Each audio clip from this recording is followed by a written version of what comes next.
네, 반갑습니다. 오늘은 28일 목요일입니다. 오늘도 버머 달고나로 함께 만날 수 있어 너무 감사합니다.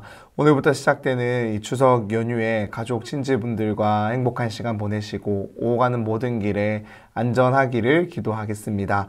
오늘도 연휴로 이제 가족들과 함께 시간을 보낸다 바쁘겠지만 우리 또 하나님의 말씀 가운데 귀를 기울이며 우리의 마음의 양식도 풍성히 채우는 풍성한 한가위 될 수 있기를 축복합니다.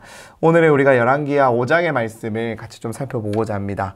이 열왕기하 5장을 통해서는 하나님의 관심이 이스라엘 백성들만을 향한 것이 아님을 우리들이 확인할 수 있습니다.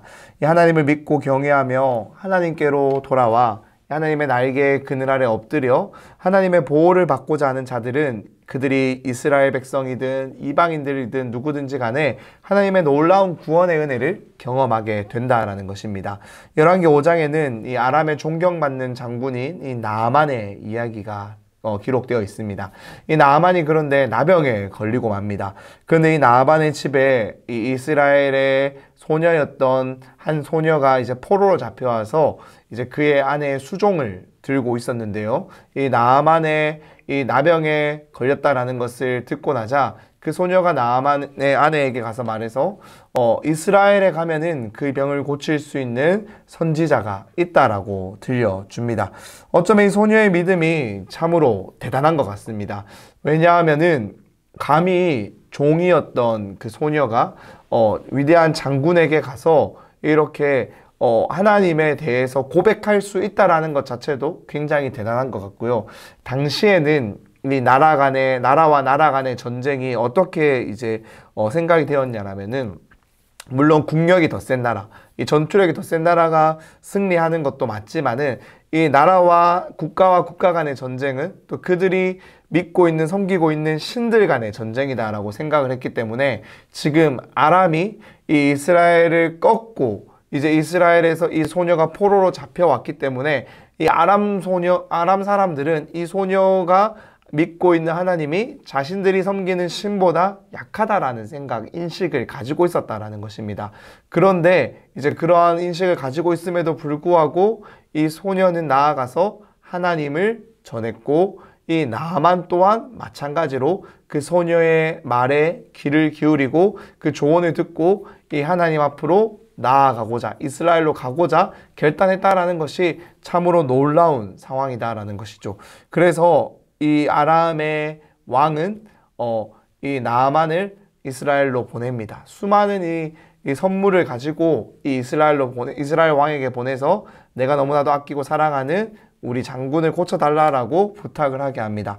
그런데 이러한 이제 나아만의 결단력, 이 소녀의 엄청난 믿음과는 달리 이스라엘의 왕은 굉장히 마음이 가난하고 영적으로 어두웠다라는 것을 우리가 확인하게 됩니다. 왜냐하면은 자신은 아무리 생각해도 나병을 고칠 수 있는 능력이 없는데 이 아람의 왕이 이 일을 핑계 삼아서 자신들을 공격하고자 하는 빌미를 만들고자 이 일을 꾸몄다라고 여겼기 때문입니다. 하지만 여기에서 우리는 이 이스라엘 왕의 믿음 없음을 발견하게 됩니다. 그는 분명히 이렇게 고백을 하고 있어요. 내가 하나님이 아닌데 어떻게 이 병을 고칠 수 있느냐라고 말입니다. 그는 하나님에 대한 인식이 있다라는 것이죠. 하지만 자기의 나라에 이 하나님의 선지자 엘리사가 있다라는 것, 하나님께 구하면 능치 못함이 없다라는 것을 깨닫지 못하는, 인식은 하지만 그의 하나님의 능력을 믿지 못하고 하나님을 제대로 믿지 못하고 섬기지 못하는 모습을 보였다라는 것입니다. 이러한 상황 가운데서 엘리사가 등장합니다. 엘리사가 직접 등장해 나아만에게 이야기를 전합니다. 요단강에 들어가 7번 몸을 씻으라 라고 합니다. 하지만 나아만은 이것이 너무나도 무례하다라고 느꼈습니다. 자기는 아람의 대장군인데, 위대한 장군인데 이 하나님의 선지자라고 하는 이 엘리사가 자기를 직접 찾아와 이야기하는 것도 아니고 만나주는 것도 아니고 단순히 이야기만 전한 것도 불쾌한 데다가 이 요단강은 자신의 나라에 있는 강보다 더 초라해 보이는 강이었기 때문에 또 요단강에 들어가 7번 몸을 씻어서 회복된다라는 것이 자기의 병의 이 위중함을 너무나도 모르고 우습게 여긴다라고 생각했기 때문에 이 나아만은 이 말을 굉장히 불쾌하게 여겼다라는 겁니다. 이 정도 7번 씻어서 해결될 문제였다면 내가 이렇게 많은 선물을 가지고 이 이방 나라까지 와서 부탁을 하고 있겠냐, 말이 되는 소리를 해라 라고 지금 나아만이 따지고 있다라는 겁니다. 하지만 나아만의 부하들이 그를 설득하고 말립니다. 어려운 일도 아니니 한번 해보자고, 한번 해서 믿져야 본전이니까 한번 씻어보자 라고 그를 설득합니다. 나아만은 그러한 설득을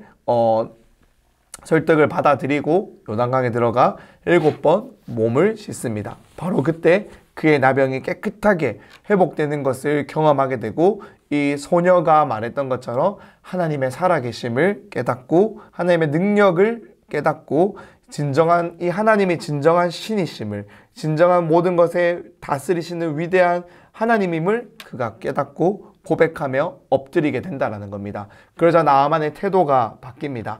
나아만은 엘리사에게 나아가서 이곳에 있는 이스라엘에 있는 흙을 가지고 갈 수 있도록 허락해 달라고 말합니다. 고국에 돌아가서도 제단을 쌓아서 내가 하나님께 예배하겠다라는 것이죠. 그리고 한 가지 더, 이 왕을 자기는 최측근에서 섬기고 있기 때문에 왕이 신전에 들어갈 때, 이방신의 신전에 들어갈 때 본인이 부축해 들어가야 되기 때문에 어쩔 수 없이 그 신전에 들어가고 그 신에게 허리를 굽혀 숙일 때가 있는데, 자기가 신하로서 어쩔 수 없는 부분이기 때문에 이 일을 이해해달라, 용서해달라라고 구합니다. 엘리사는 그러한 나아만의 부탁을 받아들이고 들어주고 그를 고국으로 돌려보냅니다. 이렇게 하나님은 그의 선택한 백성들, 이스라엘만의 하나님이 아니다라는 것을 이 나아만의 이야기를 통해서 보여줍니다. 이방인에게서도 하나님을 향한 믿음이 생겨날 수 있다라는 것, 그리고 하나님은 온 열방이 하나님을 알고 하나님께로 돌아오기를 원하고 있다라는 것, 이스라엘은 바로 이 일을 위해서 제사장 나라로 부름받았다라는 것을 보여주고 있는 것입니다. 하지만 이 이야기는 마지막이 안타깝게 끝이 납니다.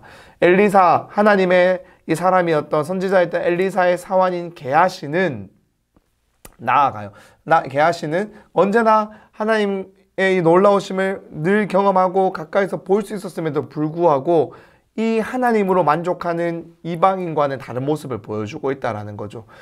나아만이 들고 왔던 선물이, 이 땅 가운데서 누릴 수 있는 그 수많은 명예가, 부가 탐이 났던 게하시는 나아만에게 달려가 엘리사가 거절했던 선물을 스스로 몰래 받아서 본인이 챙겨버립니다. 하지만 그래서 하나님을 보지 못하고 하나님의 역사하심을 보고 만족하고 돌아가는 나아만과는 달리 늘 가까이 했지만 하나님을 보지 못했던 그의 모습을 우리가 확인할 수 있습니다. 그래서 이 이방인인 나아만은 하나님의 은혜로 회복되지만 오히려 이스라엘 사람이었던 하나님의 약속 안에 있었던 이 게하시는 나병이 걸리며 5장의 내용이 마무리가 됩니다. 이것은 열왕기를 읽는 독자들에게 또 그 시대의 이스라엘 백성들을 향한 경고이기도 합니다. 하나님의 백성이면서도 하나님을 사랑하지 않고 우상을 숭배하는 이러한 이스라엘과 달리 신실한 이방인들이 있었다라는 것, 그래서 그들에게는 믿음의 기회가 주어지면 돌아왔다라는 것들을 보여주면서 너희는 하나님의 약속하신 백성이라고 말하는 너희는 기회만 되면 하나님을 멀리 떠나갔다라는 것을 보여주고 있는 것입니다. 사랑하는 여러분, 우리 또한 이 하나님에 대한 지식을, 하나님을 인식하는 정도로 우리 안에 믿음이 충분하다라고 생각하고 여기고 있는 것은 아닌지를 돌아볼 수 있기를 원합니다. 우리가 정말로 하나님을 알고 정말로 믿는다면은 우리의 모습에는, 우리의 믿음에는 그 믿음에 따른 행동이 따라와야 된다는 것을 기억하며 오늘 본문에 등장하고 있는 이 나아만처럼 날마다 하나님의 위대하심을 인정하고 엎드리며 하나님을 모르는 세상 가운데서 하나님을 예배하며 하나님으로 승리하는 삶 살아갈 수 있기를 간절히 소망합니다. 우리 이 시간 오늘 이렇게 마무리하고 내일도 뵙도록 하겠습니다. 감사합니다.